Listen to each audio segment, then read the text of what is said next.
Perang antara Jepang dan Sekutu atau bernama Perang Pasifik membuat Indonesia dapat memproklamasikan kemerdekaan. Salah satu penyebab perang terjadi ialah Jepang menyerang Pearl Harbor, Amerika Serikat, serta koloni negara sekutu di Asia dan Pasifik.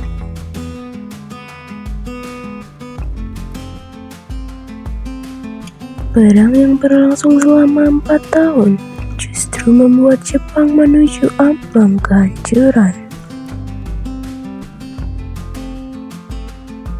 Puncak kekalahan Jepang terjadi saat bom mendarat di Hiroshima dan Nagasaki. Hal tersebut membuat Jepang menyerah tanpa syarat kepada Sekutu. Berita kekalahan Jepang tidak diberitahukan secara terbuka oleh pemerintah militer Jepang. Namun golongan muda berhasil mendengar berita kekalahan Jepang melalui siaran radio luar.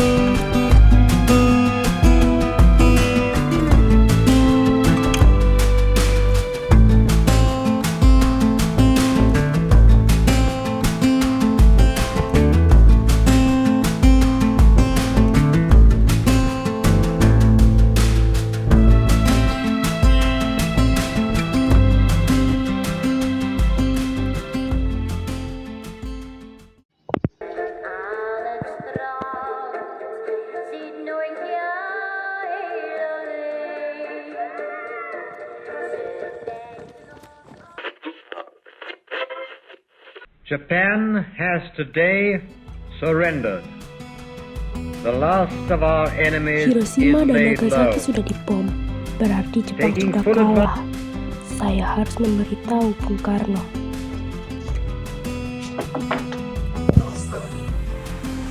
Ada berapa Anda kesini?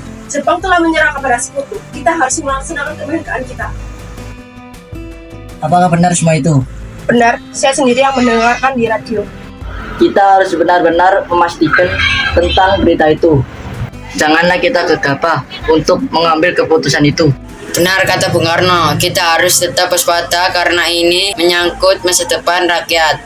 Tapi saya pastikan berita itu benar. Namun Soekarno dan Hatta menolak rencana tersebut dan tetap bersikukuh akan melangsungkan kemerdekaan pada 24 Agustus 1945 yang ditetapkan oleh PPKI.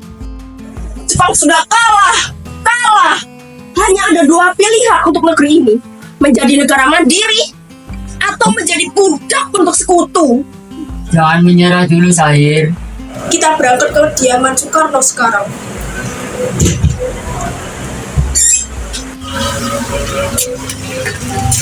Assalamualaikum. Waalaikumsalam. Iya, ada apa? Apakah ada Bung Karno di dalam? Ada keperluan apa mencari Kang Mas? Begini Bu, ada hal yang penting yang harus kami bicarakan padanya. Oh iya, baiklah silakan masuk. Bentar ya, saya panggilkan dulu Kang Mas. Siapa Bu yang datang? Tuh, para pemuda datang, katanya ingin bicara penting. Ya sudah Kang Mas, saya tinggal ke belakang dulu. Kami ingin membicarakan tentang keinginan kami untuk secepatnya Indonesia memproklamasikan kemerdekaannya. Karena ini merupakan kesempatan terbaik untuk kita semuanya. Apakah kalian tidak memikirkan bahaya apa saja jika kita tetap nekat untuk memproklamasikan kemerdekaan Indonesia?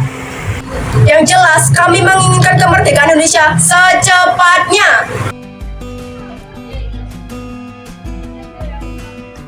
Apa itu tidak terlalu tergesa-gesa? Sedangkan berita penyerahan Jepang kepada Sekutu masih diragukan.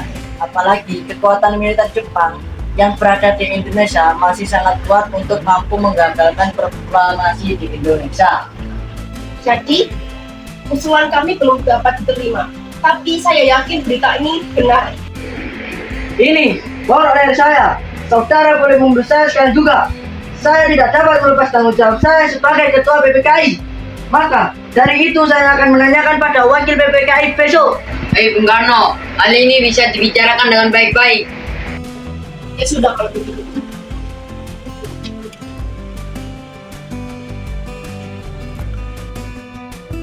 Mereka tadi memaksa saya untuk segera memproklamasikan kemerdekaan Indonesia. Tapi saya menolak karena menurut saya semua harus dibicarakan dengan anggota PPKI. Benar, kita seharusnya membicarakan dalam rapat PPKI karena PPKI adalah badan yang bertugas mempersiapkan kemerdekaan. Sekarang apa yang harus dilakukan karena Bung Karno dan Bung Hatta tidak beda dengan berita ini? Begini, saya mengusulkan untuk mengasingkan Bung Karno dan Bung Hatta keluar Jakarta untuk menghindari pengaruh Jepang. Apa Anda setuju dengan pendapat saya? Tapi yang saya bingungkan, kemana kita harus membawa dua tokoh nasionalisme tersebut? Bagaimana kalau kita bawa mereka berdua ke Rengas Dengklok dekat Karawang? Karena di sana tempat tentara peta yang terjamin keamanannya.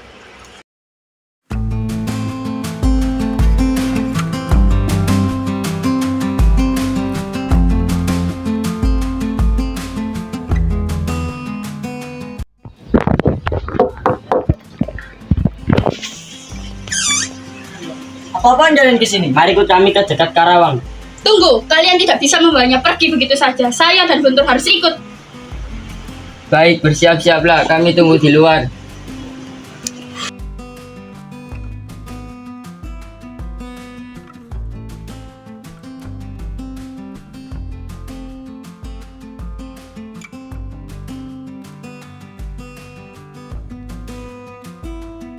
Mari kita berangkat.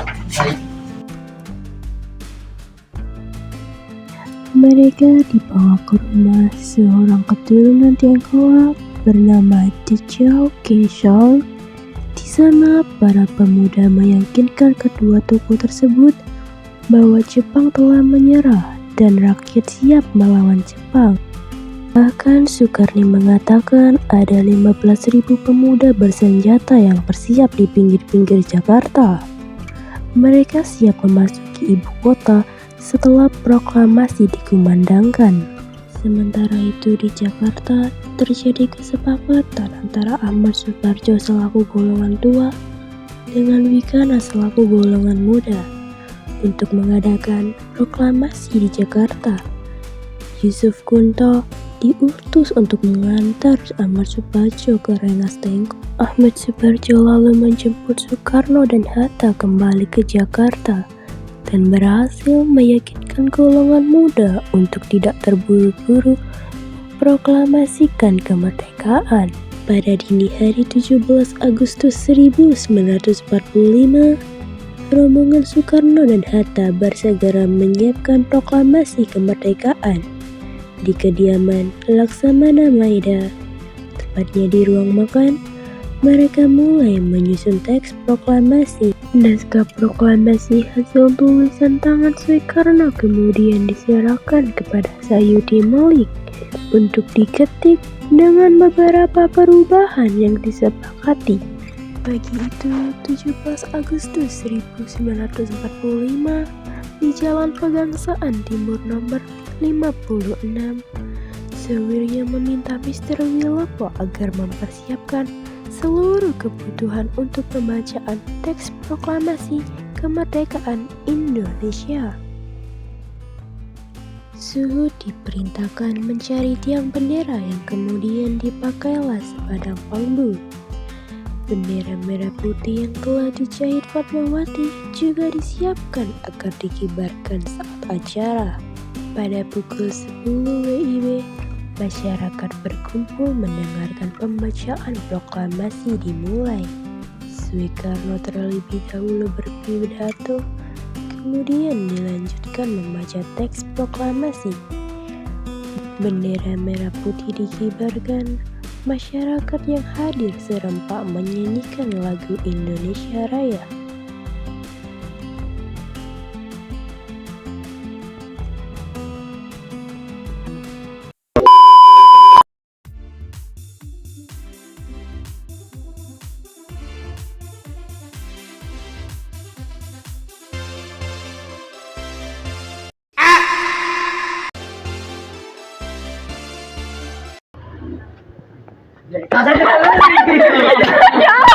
Ayo besok. Ayo ngomong. Monyet jenis bekantan milik Kebun Binatang Surabaya Selasa sore lepas hingga menghebohkan warga Jalan Ciliwung, Surabaya. Warga dibantu polisi dan Satpol PP mengejarnya hingga atap rumah. Namun karena takut, bekantan tersebut akhirnya lari dan kembali ke kebun binatang.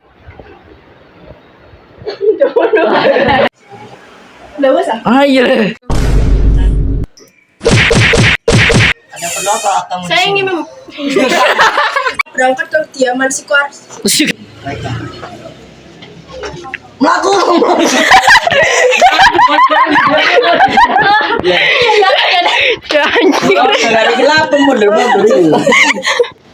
Ayo ulang. Apa sih? Jangan menyerah sudah. Apakah ada? Memang besar sekali juga. Saya tidak ada jawaban. Kok asing sih? Cuman dia cewek.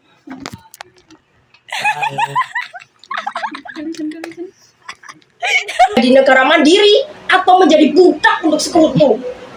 Jangan menyerah dulu Mandiri. Sebagai ketua PPKI, maka dari itu saya akan menanyakan kepada wakil PPKI besok.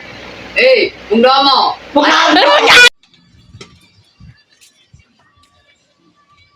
Gimana kalau kita bawa mereka berdua? Kok ikut sih? Sekarang sih. Di negara mandiri atau menjadi budak untuk sekutu. Jangan mandiri. Kalian tidak bisa membawanya pergi begitu saja. Saya harus ikut bersama kalian.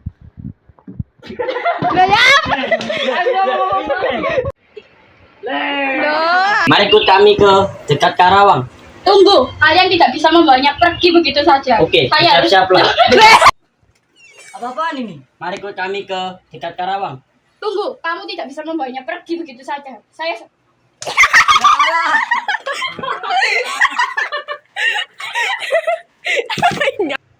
Baik, bersiap-siaplah. Kami tunggu di luar.